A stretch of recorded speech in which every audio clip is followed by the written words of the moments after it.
Hey guys, இன்னைக்கு நம்ம பார்க்க போறது பிருந்தா வெப் சீரிஸோட செகண்ட் எபிசோட். லாஸ்ட் எபிசோடோட எண்டிங்ல அந்த கில்லர் யாருன்னு ரிவீல் பண்ணிருப்பாங்க. சோ அதோட கண்டினியூஷன் தான் இந்த எபிசோட். இந்த எபிசோடோட ஸ்டார்டிங்ல லாஸ்டா பாத்தீங்கன்னா அந்த குழந்தை காப்பாத்திட்டு அவங்க அம்மா அந்த ஊர் மக்கள் கிட்ட மாட்டிப்பாங்க. சோ அவங்க மாட்டிக்கிட்டதுக்கு அப்புறம் அந்த ஊர் மக்கள் இருக்கக்கூடிய சாமியார் இந்த மாதிரி ஆத்தாவோட பலியை இவ துரத்தி அடிச்சிட்டா, அதனால இவளுக்கு பெரிய தண்டனை இருக்கு அப்படின்ற மாதிரி சொல்லுவாரு. அண்ட் அதே நேரத்துல ஊர் மக்கள்ல ஒருத்தன் அந்த குழந்தை போனா என்ன, என் குழந்தைய வச்சு பலி கொடுத்துட்டு ஆத்தாவோட குறையை எப்படியாச்சும் தீருங்க அப்படின்ற மாதிரி சொல்லிட்டு தன்னோட குழந்தைய தானம் கொடுத்துருவான். அந்த குழந்தை மேல எண்ணெய் ஊத்தி நெருப்பு வைக்கிறப்ப அந்த குழந்தை கதரும். இது பாத்தீங்கன்னா காட்டுக்குள்ள தன்னோட தங்கச்சியும் அம்மாவையும் தேடிட்டு இருக்க சச்சினோட காதல விழுந்து அதே நேரத்துல அவங்க அம்மாவோட கழுத்தையும் அந்த சாமியார் அறுத்து போட்டுருவான். இந்த நேரத்துல பாத்தீங்கன்னா சச்சின் ஸ்ட்ரெயிட்டா வந்து பாக்குறப்ப தன்னோட அம்மாவும் தங்கச்சியும் தான் இறந்திருக்காங்கன்னு சொல்லிட்டு நினைச்சுப்பான். பட் பாக்குற நமக்கு தெரியும் அவங்க இறந்தது அவனோட தங்கச்சி இல்லன்னு சொல்லிட்டு இதனால பெருத்த கோபத்துக்கு சச்சின் ஆளாயிருவான். சோ அந்த ஊர் மக்களே பழிவாக்குற நோக்கில் அவன் என்ன பண்ணுவான்னு பாத்தீங்கன்னா அங்க இருக்கிற ஒரு கொல்லிக்கட்டி எடுத்து அந்த ஊரையே மொத்தமா எரிச்சிருவான். அவன் எரிச்சிட்டு அந்த விஷயத்த பாக்குறப்ப பாத்தீங்கன்னா அவன் கண்ணுல ஒரு தீப்பொறியே இருக்கும். இதுவரையும் அவன் கோவம் அடங்காத மாதிரி தான் இருக்கு. இதுக்கப்புறம் இவன் பெருசா என்ன பண்ண போறான்றத நம்ம வெயிட் பண்ணி தான் பார்க்கணும். அண்ட் மலை மேல ஒரு கிராமமே எரியுறது கீழே இருக்கிற அடிவாரத்துல இருக்கிறவங்களுக்கு பாக்குறப்ப ஒரு நெத்தியில பொட்டு வச்ச மாதிரியே இருக்கும். கையெடுத்து கும்பிடுவாங்க. அண்ட் இப்ப பிரசன்ட்ல நம்ம எஸ்ஐ சாரதி தான் காட்டுவாங்க. அவங்களுக்கு ஒரு வைஃப் இருப்பாங்க. அவங்க ரெண்டு பேருக்கும் பாத்தீங்கன்னா 8 வருஷமா குழந்தை இல்ல. சோ இதை பத்தி பாத்தீங்கன்னா அவங்க அம்மா நிறைய தடவை கேட்டுட்டு இருப்பாங்க.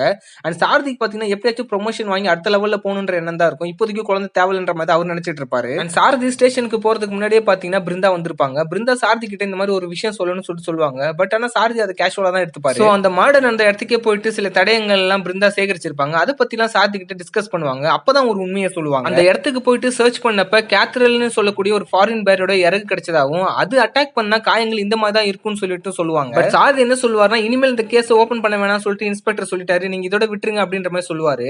இதை கேட்ட பிருந்தாக்கு பாத்தீங்கன்னா லைட்டா டிசப்பாயின்மெண்ட் ஆயிடும். பட் ஆனா அவங்க இன்வெஸ்டிகேஷன் அவங்க விடவே மாட்டாங்க. அங்க இருக்கிற ஒரு பேர்ட் கடையில போயிட்டு இந்த மாதிரி பேர்ட் எங்கேயாச்சும் பாத்துருக்கீங்களா, ஏதாச்சும் சேல்ஸ் பண்ணீங்களான்ற மாதிரி விசாரிப்பாங்க. அண்ட் ஆல்சோ மர்டர் செய்யப்பட்டவங்க வீட்டுக்கும் போயிட்டு அந்த பொண்ணுகிட்டயும் அவங்க அம்மா கிட்டையும் கூட இவங்க விசாரிப்பாங்க. அவங்க பாத்தீங்கன்னா ஆல்ரெடி சொன்னதான் சொல்லுவாங்க, அவங்களுக்கு யாரும் எதிரி இல்லைன்னு சொல்லிட்டு. அங்க படிச்சிட்டு இருக்க அவங்க பொண்ணு கிட்டையும் கேட்பாங்க, இந்த மாதிரி உங்க அம்மாக்கும் உங்க அப்பாக்கு ஏதாச்சும் சண்டை இருந்திருக்கான்னு சொல்லிட்டு. அதுக்கு அந்த பாப்பாவும் பாத்தீங்கன்னா இல்ல அந்த மாதிரிலாம் இருந்தது இல்லைன்ற மாதிரி சொல்லுவாங்க. சோ இந்த இடத்துல லீட் எதுவும் கிடைக்காம இன்வெஸ்டிகேஷன் முடிச்சுட்டு கிளம்பிடுவாங்க. அடுத்த சீன்ல பாத்தீங்கன்னா ஸ்கூல்ல தான் காட்டுவாங்க. அங்க பிருந்தாவோட தங்கச்சி அவங்களோட உதவாக்கிற 2 ஃப்ரெண்ட்ஸ் கிட்ட போவாங்க. அவனுங்க பாத்தீங்கன்னா ஏதோ சிகரெட் மாதிரி வச்சுட்டு புடின்னு புடிச்சிட்டு இருப்பானுங்க. அவங்க 2 பேருமே அது 2 தடவை இழுத்துட்டு இந்த மாதிரி பொண்ணு கிட்ட தருவானுங்க. அந்த பொண்ணு பாத்தீங்கன்னா ஃபர்ஸ்ட் வேணாம் தான் சொல்லும். உடனே அங்க இருக்கிறவன் ஏன் உங்க அக்கா தெரிஞ்சா திட்டுவாங்கன்னு சொல்லிட்டு பயப்படுறான்னு சொல்லிட்டு ட்ரிகர் பண்ணுவான். உடனே அந்த பொண்ணு பாத்தீங்கன்னா எடுத்து ஒரு இழுக்க ஆரம்பிச்சிடும். அதுக்கப்புறம் ஸ்கூல்ல முடிச்சுட்டு வீட்டுக்கு லேட்டா தான் போவா. உடனே அவங்க அம்மா ஏன் இவ்வளவு லேட், எப்ப முடிஞ்சது ஸ்கூல்னு சொல்லிட்டு சில கேள்விகள் கேட்பாங்க. அதுக்கு அந்த பொண்ணு திமிரா தான் ஆன்சர் பண்ணும். இந்த சீன் முடிஞ்ச உடனே நம்ம கில்லர் ஒரு ஃப்ரைட் ரைஸ் கடையில போய் சிக்கன் ஃப்ரைட் ரைஸ் வாங்கிட்டு இருப்பான். வாங்கின ரைஸை ஓரமா வச்சுட்டு பாத்தீங்கன்னா அதுல இருக்க சிக்கனை மட்டும் தனியா பிரிச்சு எடுத்துட்டு இருப்பான். தனியா அந்த சிக்கனை பிரிச்சு எடுக்கிறத அந்த ரைஸ் கடைக்காரரும் பார்த்துட்டு தான் இருப்பாரு. அண்ட் இவன் இந்த சிக்கனை சேகரிக்கிறதுக்கு ரீசனே அந்த பேடுக்கு ஃபீட் பண்றதுக்காக தான் சொல்லிட்டு நமக்கு தெரியும். அந்த நேரத்துல ஒரு பஸ்ல இருந்து ஒரு இஸ்லாமிய கண்டக்டர் இறங்குவாரு. அதை பார்த்துட்டு இவன் லைட்டா கொஞ்சம் கோவமாவான். இந்த சீன் முடிஞ்ச உடனே பிருந்தாக்கு ஆல்ரெடி வர கனவுகள்லாம் வந்து டிஸ்டர்ப் பண்ணும். உடனே அவங்க அலறி அடிச்சு எந்திரிச்சிருவாங்க. இந்த இடத்துல தான் ஒரு பிளாஷ்பேக்கை காட்டுறாங்க. அந்த குழந்தை வண்டியில தப்பிச்சு போனதுக்கு அப்புறம் பாத்தீங்கன்னா செக் போஸ்ட்ல செக்கிங் நடந்துட்டு இருக்கும். அப்ப வண்டியை செக் பண்றப்பதான் பாத்தீங்கன்னா நம்ம பிருந்தா இவங்களுக்கு கிடைப்பாங்க. அவரு பாத்தீங்கன்னா ரொம்பவே அரவணைச்சுப்பாரு. குழந்தைக்கு குளிர்துன்னு சொல்லிட்டு தூக்கி வச்சுப்பாரு. அதுக்கப்புறம் தான் இவர் தத்தெடுத்து வளர்க்க ஆரம்பிக்கிறாரு பிருந்தா. இந்த பாஸ்ட பத்தின விஷயங்கள் இவங்களுக்கு கனவுல வந்துட்டே இருக்கிறதுனால இவங்க ஒரு டாக்டரை கன்சல்ட் பண்ணுவாங்க. அதுக்கு அவங்க என்ன சொல்லுவாங்களா, இதெல்லாம் உன்னோட இமேஜினே கிடையாது, இது உன்னோட பாஸ்ட், இது வரத்தான் செய்யும், இது நார்மல் தான், இதுக்கு நீ ட்ரீட்மெண்ட் எடுக்கலாம் அவசியம் இல்லை, அது காலப்போக்கில் அதுவே மறைஞ்சிடும் அப்படின்ற மாதிரி சொல்லுவாங்க. அண்ட் அடுத்த சீன்ல சாரதி பிருந்தா கிட்ட பேசணும்னு சொல்லிட்டு டீ கடையில வச்சு பேசிட்டு இருப்பாரு. அந்த நேரத்துல பாத்தீங்கன்னா இந்த கேஸை விட்டுருங்க அப்படின்னு சொல்லிட்டு இவரு பாட்டு தனியா பேசிட்டு இருப்பாரு. அண்ட் பிருந்தா மட்டும் பாத்தீங்கன்னா அந்த டீ கடைக்காரரை ஃபாலோ பண்ணுவாங்க. அந்த டீ கடைக்காரரு பக்கத்துல இருக்க பக்கெட்ல டீ கிளாஸ பார்க்காமே போடுவாரு. இதை பார்த்துட்டு அவங்களுக்கு ஏதோ ஒன்னு ஸ்ட்ரைக் ஆகும். அப்பதான் இவங்க சாரதி கிட்ட சொல்லுவாங்க, ஒரே இடத்துல 16 தடவை குத்தி இருக்கானா, அவனுக்கு இது முதல் கொலையா இருக்காது, கரெக்டா பர்ஃபெக்ஷனோட தான் பண்றான் அப்படின்ற மாதிரி ஒரு விஷயத்த சொல்லுவாங்க. இதை கேட்டு சாரதிக்கு ஒரு ஆச்சரியமாயிடும். இந்த மாதிரி வேற ஏதாச்சும் கேசஸ் இருக்கான்னு சொல்லிட்டு ஒவ்வொரு ஸ்டேஷனை ஏறி இறங்கி அவங்களோட இன்வெஸ்டிகேஷனை ஸ்டார்ட் பண்ணுவாங்க. அந்த விதத்துல சில இன்வெஸ்டிகேஷன் படி ஒரு சில கொலைகள் இவங்க கண்ணில் படும். அதெல்லாம் வச்சு அடுத்த நாள் ஸ்டேஷன்ல போயிட்டு சாரதி கிட்ட இந்த விஷயத்தெல்லாம் சொல்லுவாங்க. நம்ம சர்க்கிள்குள்ள இருக்கிற ஸ்டேஷன்ல தேடுறதுக்கு இவ்வளவு டீடைல்ஸ் கிடைக்குதுன்னா இன்னும் வெளியில போய் தானே நிறைய கிடைக்கும் அப்படின்ற மாதிரி ஒரு விஷயத்த சொல்லுவாங்க. அண்ட் அடுத்த நாள் ஸ்டேஷன் போறப்ப எல்லா போலீஸும் ஒரே இடத்துல இருப்பாங்க. இங்க இருக்கிற பிருந்தாவை தான் கேள்வி கேட்க ஆரம்பிப்பாரு அந்த இன்ஸ்பெக்டர்.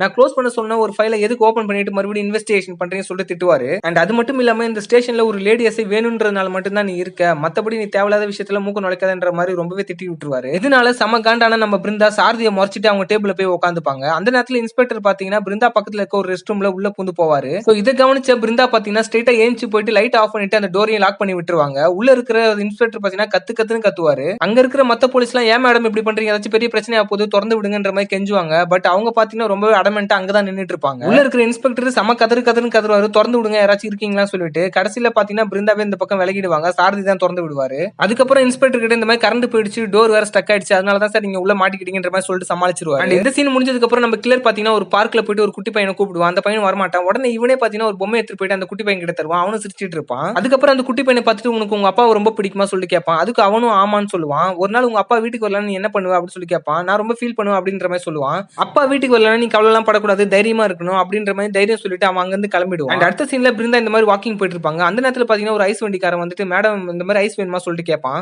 அதுக்கு பாத்தீங்கன்னா இவங்க எதுவுமே பதில் சொல்லாம அந்த ஐஸ்காரனே ஒரு மாதிரி பாத்துட்டு இருப்பாங்க. இவங்க ஏன் இவனை இப்படி குறுகுறுன்னு பாக்குறாங்கன்னு சொல்லிட்டு பாக்குற நம்மளுக்கே கொஞ்சம் வேடா தான் இருக்கும். அதுக்கப்புறம் அவங்க இன்வெஸ்டிகேஷன் பண்ண ரிப்போர்ட் எல்லாம் எடுத்துட்டு ஏதோ இவங்க கண்டுபிடிச்ச மாதிரி ஒரு லைட்டா ஃபீல் பண்ணுவாங்க. அந்த போட்டோஸ்ல எல்லாத்தையும் ஒழுங்கா வாட்ச் பண்ணிட்டு தென் மார்னிங் பாத்தீங்கன்னா ஸ்டேஷன் போயிட்டு சாரதி கிட்ட ஒரு இம்பார்ட்டன்டான விஷயத்த சொல்லுவாங்க. அது என்ன மேட்டர்னா கொலை செய்யப்பட்ட எல்லாருமே ஒரே ஆளால தான் கொலை செய்யப்பட்டிருக்காங்க. அண்ட் அவங்க கொலை செய்யப்படுற முன்னாடியே பாத்தீங்கன்னா அந்த கில்லர் இவங்களுக்கு எல்லாருக்குமே மொட்டை அடிச்சிருக்காங்க. சோ இது சாதாரண கேஸ் கிடையாது, ஒரு சீரியல் கில்லர் கேஸ் அப்படின்ற மாதிரி சொன்ன பிறகு இது பாத்தீங்கன்னா டிஐஜி ஆபீஸ்க்கு போவோம். சோ அங்க இந்த விஷயத்தை எல்லாருமே சீரியஸாவே பேச ஆரம்பிச்சிருவாங்க. அந்த இன்ஸ்பெக்டர் கூட்டு பாத்தீங்கன்னா டிஐஜி சில விஷயங்கள்லாம் சொல்லுவாரு.